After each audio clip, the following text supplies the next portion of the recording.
Good evening, Mr. Bond fans, and welcome once again. So, the news is kind of reading like a Bond villain scheme got out of hand, doesn't it? First of all, if you're watching this, I hope that you and your family and friends and loved ones are all safe and healthy and fine. It seems that the world has kind of gone a little bit nuts, really, these last couple of weeks. And who'd have thought that 2 weeks ago when we were, or many of us were lamenting the postponement of the release of No Time to Die, that, you know, a few weeks later we would be thinking, like, what kind of intel did Eon and Universal and MGM have to get this move so right? It's kind of nuts. I did go back to my video that I made on the day, which earlier in March, about when the postponement was first announced, and I was kind of reacting to it on the day, and I think at the time I was very much understanding, like, yeah, I get why they're doing this.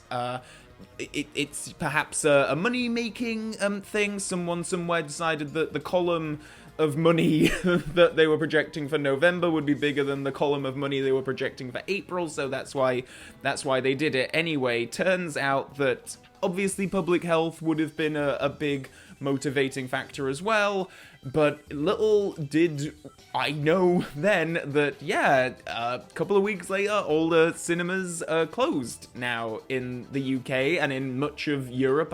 America, I'm not too sure about, but in most places in the world, you can't even see anything at the cinema. So obviously it was a very correct thing to do to postpone this release, and Bond was kind of leading the charge on this. Since Bond had made that announcement, several movies have had to do similar sort of things, and some movies have even just gone right ahead and released digitally early, and we'll get onto that subject in a bit. But first of all, I want to talk about a news item that was kind of doing the rounds, that apparently this postponement wasn't purely because of virus-related things that we've been seeing in the news, but that No Time to Die had apparently had a test screening that went very poorly, and this is being used as an excuse to have reshoots. I'm talking about this because it has been quite prominent in the news, and I've been seeing a lot of it when I've been logging into Facebook and stuff, fans talking about it, and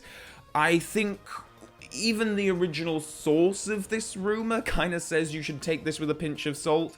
Personally, I think we should find whatever salt mine Kerim Bey was going to go to in From Russia with Love and take some big shovels and throw it in a wheelbarrow, and that's the amount of salt we need to be digesting along with this rumor. Back to the salt mines. So yeah, the rumor is basically that No Time to Die had a test screening, and apparently it went quite poorly, and now they're planning, I think it was 12 to 14 days of reshoots to reshoot 2 key scenes, or at least that's what the original report of this was making out. I mean, it would be quite dastardly of the people involved in making the film to use something like a global pandemic to cover up the fact that they're actually going to be doing reshoots for this film. And bearing in mind, if they are going to be doing reshoots, so many productions, TV, film, have shut down. I don't think that even if they wanted to do any reshoots, they would be doing them anytime soon. I don't know, there's something about this story that doesn't quite add up for me. First of all, the original source of this rumor didn't go into any specifics. It was just like, oh, it was a bad test screening and they need to do reshoots. But even though they couldn't go into specifics, they seemed to know that it was 2 scenes that were the things that needed to be reshot. So it's like, well, if you know that 2 scenes need to be reshot, surely you would know what the details of those scenes were going to be. Secondly, I just question where this source would get this information, because for someone to say, oh, the whole film tested badly, if I'm watching it, I have no idea kind of how everyone else is feeling unless people are like groaning or booing or laughing or whatever. So I can't imagine that the leak, this source, came from someone who was actually in the audience, because they would not be informed enough to actually say, oh yeah, the entire audience disliked this. So therefore, the leak would have to come from someone on the other side, either the studio or the testing people, in which case they are bound by quite strict NDAs, and particularly for a film like Bond, they are going to be NDA'd up to their eyeballs. So you do have to ask, if this is your career, if you're working in a movie studio, are you really going to risk your career by leaking something so unspecific as this? I'm always very skeptical when it comes to these kinds of things, and especially with Bond, unless I hear it from an actual source, I'm not gonna believe it. I mean, do you remember all those Grace Jones rumors that were going around a few months ago? I can't imagine that any of those have any truth to them, and all of them came from unnamed sources or a source close to the production and all this kind of stuff, and it's like, well, how close does the source to the production have to be? Could it be, the first AD's brother's wife's child's school friend? All that being said, it is not uncommon for reshoots to happen. It's not uncommon for big movies to have test screenings and make tweaks and changes depending upon the feedback from that test screening. So, this could well be true. And if it is true, we will know eventually. If reshoots do happen, we will know, because Daniel Craig will be out somewhere, they'll go to Pinewood, something, Christoph Waltz couldn't even be on the set without that leaking, and obviously he's in the film. The running time could change. The running time before all this kicked off was 2 hours 43 minutes, thereabout, so we will know in a few months' time if that running time changes, that other edits, other scenes perhaps have been reshot or something. We will know if the film that we see in November is going to be vastly different from the film we would have seen in April. One of the other reasons that I've heard as to why this film was kind of leading the pack in terms of postponement is because the plot might well involve something to do with a villain releasing a virus. This would of course not be entirely out of Bond's wheelhouse on Her Majesty's Secret Service, being the clear example of a Bond villain whose entire plot is revolved around releasing a virus around the world. And I think that's very likely, because I think if there is going to be another element to this postponement, it could be that, because releasing a film called No Time to Die about a virus potentially being inflicted on the world when the world is inflicted with a virus and people are dying is perhaps not the best of publicity moves. And now I feel like we've literally gone back into the past. Like, all of a sudden now we're seeing these news reports about, oh, No Time to Die is in trouble, and oh, will Daniel Craig do another one, and all this kind of stuff, and it's, oh god, we were just past all of this bullshit tabloid nonsense. And then when it comes to the film's postponement, the other thing to take into consideration is, what's the world going to be like in November when this film is projected to be released next? Will the world be in a better shape by then, and will cinemas be open? Will they be able to send the cast around Asia on publicity tours? Will they be able to have big glitzy premieres? So if the world isn't in a better place, what do you do next? Do you keep pushing the film on and on and on, or do you do like what a lot of studios are turning to do now and just have a digital release? It's clearly an option. This weekend I watched The Invisible Man, a Universal Pictures release as well, on the early access. I wanted to go see it at the cinema. Obviously all the cinemas are closed now, so I did that, and it was a film I was really looking forward to. I would have liked to have seen it in the cinemas, but if I didn't, big deal, I don't really mind. With Bond, I really do want to experience the new film in the cinema. But necessity, the state of the world, might mean that this film does have to be released in another way, and I think that everyone would like to avoid that. Obviously, we're all hoping that this virus goes away as quickly as possible.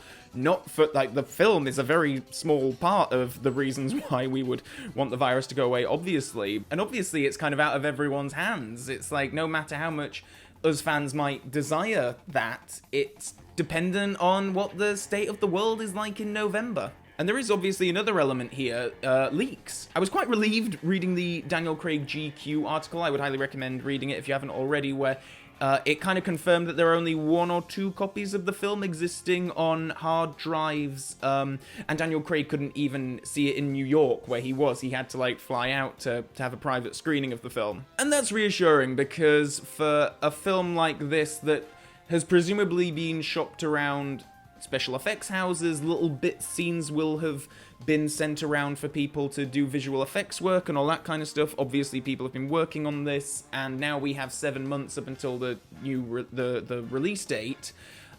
I'm just nervous that a scene might be leaked, a still, the plot, anything like that, and so I was very comforted by Daniel Craig's words that the film is under lock and key. And so that brings us on to what now? What can we expect in the run-up to November? Well, obviously things are going to be quite quiet for a little while, and then I think we will start to see the wheels of publicity start working again towards the end of summer, certainly going into the autumn. I'm very curious and interested, really, to know they've re-released some of the posters with updated release dates. April has changed to November.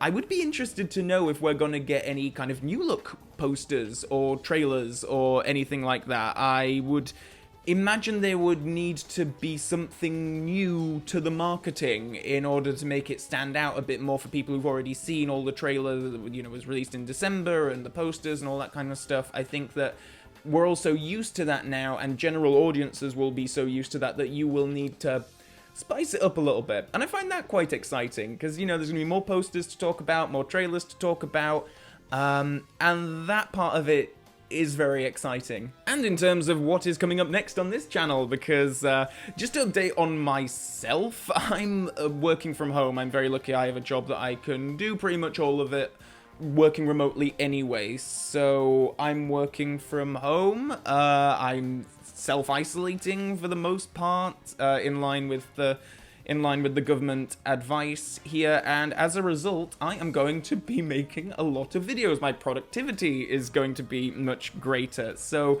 to give you a little update on where things are, I'm going to be recording my video footage of a couple more John Gardner Bond novels that I've done reviews for. I have already captured my The World Is Not Enough PlayStation 1 footage. I played that game through again for the first time in many years, and I'm just in the process of typing up my review of that, so hope to get onto that soon. And also a big fat review of The Spy Who Loved Me will be coming soon, as well as the continuing patron voted other spy movie reviews. That series will be continuing as well. So that's my take on the situation at the moment. Obviously, this is going to be an evolving thing. We will be talking about it a lot in the build-up to November.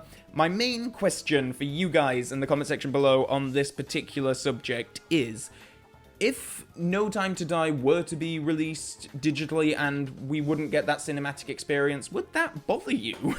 I suppose I'm asking because we live in a world where, big cinematic releases are in a way becoming fewer and far between, unless it isn't a huge big budget film.